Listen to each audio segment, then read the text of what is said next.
Fala gigantes, bem-vindo a mais um vídeo e hoje nós vamos começar a nossa série sobre conjuntos. Nós vamos estudar toda a teoria de conjuntos para você não ter dificuldade na hora da sua prova. É isso, então vem com os gigantes. Vamos lá, rapaziada, a gente vai começar aqui com o estudo da teoria dos conjuntos e primeiro, claro, nós vamos começar falando um pouco da definição. O que é conjunto? O que é que define um conjunto? Bom, tem uma definição aqui muito simples e superficial, só para a gente começar, tá? Que o conjunto é a reunião de elementos, ok? Então, quando nós temos uma reunião de elementos, essa reunião é determinada como conjunto, tá? Aqui tem um asteriscozinho, porque nós vamos ver alguns conjuntos que não têm elementos, mas isso aqui, lembrando, é uma definição muito superficial sobre o assunto. Mas vamos lá. Primeiro vamos entender o seguinte: como é que eu represento um conjunto? Beleza, eu já sei o que é um conjunto, mas eu quero ver esse conjunto, eu quero escrever um conjunto. Como é que eu escrevo? Como é que eu represento esse conjunto? Vem comigo.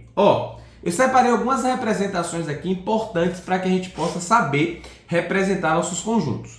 Primeiro, a representação tabular, que é a representação que nós mais conhecemos. Representação entre chaves separados por ponto e vírgula ou vírgula. Não esquece disso, muito importante. Representação entre chaves separado por vírgula ou ponto e vírgula. Aqui eu trouxe alguns exemplos para que a gente possa verificar como é. Bom, lembrando aqui as chaves e aqui nós temos as vírgulas. Pô, Rafael, por que vírgula e ponto e vírgula? Muito simples. Se a gente quiser representar um conjunto decimal, por exemplo, como é que nós vamos fazer isso? Se o próprio decimal já tem a vírgula, como é que nós vamos separar sem que nós venhamos confundir os elementos? Muito simples. Eu vou usar a separação por ponto e vírgula.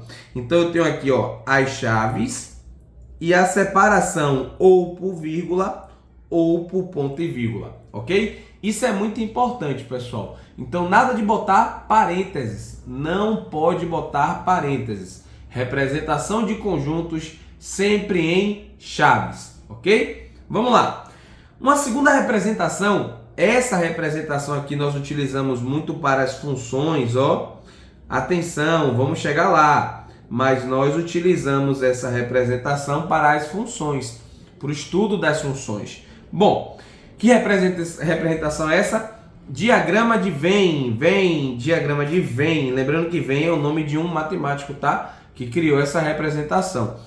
Bom, como é que é feita essa representação? Muito simples. Essa representação é feita por figuras elípticas ou circulares. São figuras elípticas ou circulares. Dentro dessas figuras, vocês podem ver aqui, nós temos os elementos. 2, 3, 4 e 5 são elementos, ok? Então, nós construímos essas regiões circulares ou elípticas e dentro dessas regiões nós colocamos os elementos daquele conjunto. Beleza? Vamos lá. A terceira forma de representação, pessoal, é a representação por uma propriedade. Bom, o que seria uma propriedade, GG? Muito simples. É uma característica comum a todos os elementos. Por exemplo, se eu quiser aqui fazer o conjunto dos elementos pares, 2, 4, 0, 2, 4, 6, 8, 10 e assim sucessivamente. Observe que todos os elementos têm uma propriedade em comum. Que propriedade é essa? Números pares. Então eu posso também separar um conjunto pela sua propriedade, ou seja, pela sua característica. Vou colocar aqui, para a gente não se perder.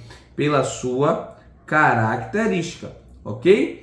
Nós podemos fazer diversas características diferentes. Nós podemos, por exemplo, fazer um conjunto dos estados do Nordeste.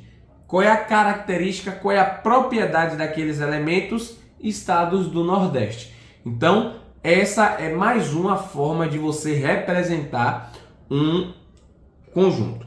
Bom, aqui eu coloquei um exemplo, ó, conjunto A, lembrando que o conjunto, na maioria das vezes, é em letra maiúscula, ok? Mas pode ter outros tipos de representação, mas a maioria das vezes é letra maiúscula.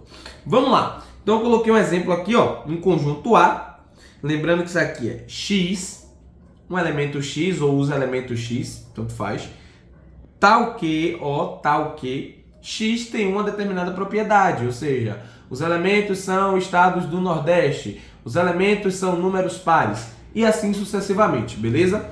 Então essas são as três principais representações de um conjunto. Lembrando, ou uma representação tabular, ou um diagrama de Venn, ou uma representação por propriedade, ok? Vamos dar seguimento aqui. Bom, nosso próximo tópico, pessoal, é os tipos de conjunto. Bom, eu tenho aqui dois tipos de conjuntos que são conjuntos que mais aparecem, ok? Primeiro nós temos o conjunto unitário, segundo nós temos o conjunto vazio. Bom, isso aqui é bem intuitivo, tá, gente? A gente sabe que conjunto unitário é aquele conjunto que possui apenas um elemento. Esse conjunto pode vir representado pela representação tabular, esse conjunto pode vir representado pelo diagrama de Venn, ou esse conjunto pode vir representado por uma propriedade. Vou lançar um desafio, quero que vocês coloquem aqui nos comentários esse conjunto e o conjunto vazio lançado pela representação de propriedade. Quero que você determine um conjunto, tá, por propriedade e esse conjunto seja unitário e um outro conjunto vazio. Lembrando que o conjunto unitário é aquele conjunto que possui apenas um elemento, ok? E o conjunto vazio, obviamente, pulando já para o que é aquele que não possui elemento, ou seja, zero elemento dentro do conjunto. Mas espera aí, como é que eu represento esse conjunto? Ele tem que ter uma representação massa. Você tem dois tipos de representações para o conjunto vazio. Primeira representação é um círculo cortado no meio, para determinar que aquele conjunto é um conjunto vazio. Ou uma segunda representação que não é muito utilizada, ok? Não é muito utilizada, é a representação apenas com dois colchetes. Dois colchetes, dentro desses colchetes não possui nenhum elemento. Logo, determinamos esse conjunto como conjunto vazio. Bom, um exemplo aqui muito rápido, já dando uma pista para você que está aí comentando agora. O conjunto N dos números x, tal que x é um número e x vezes 0, ou a propriedade, é igual a 15, esse conjunto é vazio. Porque, observe, não existe nenhum número que multiplicado por 0 dê 15. Ou seja, eu não tenho elementos que satisfaçam essa propriedade. Logo, esse conjunto N é um conjunto vazio, porque eu não possuo elementos. Ok? Vamos lá. Para finalizar essa primeira parte, nós vamos trabalhar dois tipos de conjunto. O conjunto finito e infinito. Observem que nós trabalhamos o vazio, o unitário. Agora nós vamos trabalhar o finito e o infinito. Obviamente, pessoal, bem intuitivamente também, conjunto finito é aquele conjunto que nós podemos contar os seus elementos. Por exemplo, eu posso contar os elementos dos números naturais abaixo de 10. Consigo. 0, 1, 2, 3, 4, 5, 6, 7, 8, 9. Porém, eu não consigo contabilizar os elementos do conjunto dos números naturais. Eu tenho infinitos elementos. Então, esse conjunto, como diversos outros, é considerado um conjunto infinito, porque eu não consigo contar. E aí eu trouxe uma definição bem maneira para a gente aqui, ó. Se for conjunto vazio, obviamente um conjunto vazio ele é um conjunto finito, ok?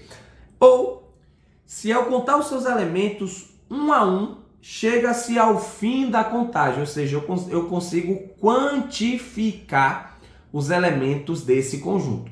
Já no conjunto dos números infinito, eu não consigo quantificar, ou seja, eu não posso saber quantos elementos tem naquele conjunto, ok? Na próxima aula nós vamos dar continuidade ao nosso assunto de conjunto. Nós vamos falar de conjunto universo, igualdade entre conjuntos, relação de pertencimento. Você não pode perder, ok? Muito obrigado, pessoal. É isso. Vai lá para a parte 2 e continua na nossa playlist sobre conjuntos.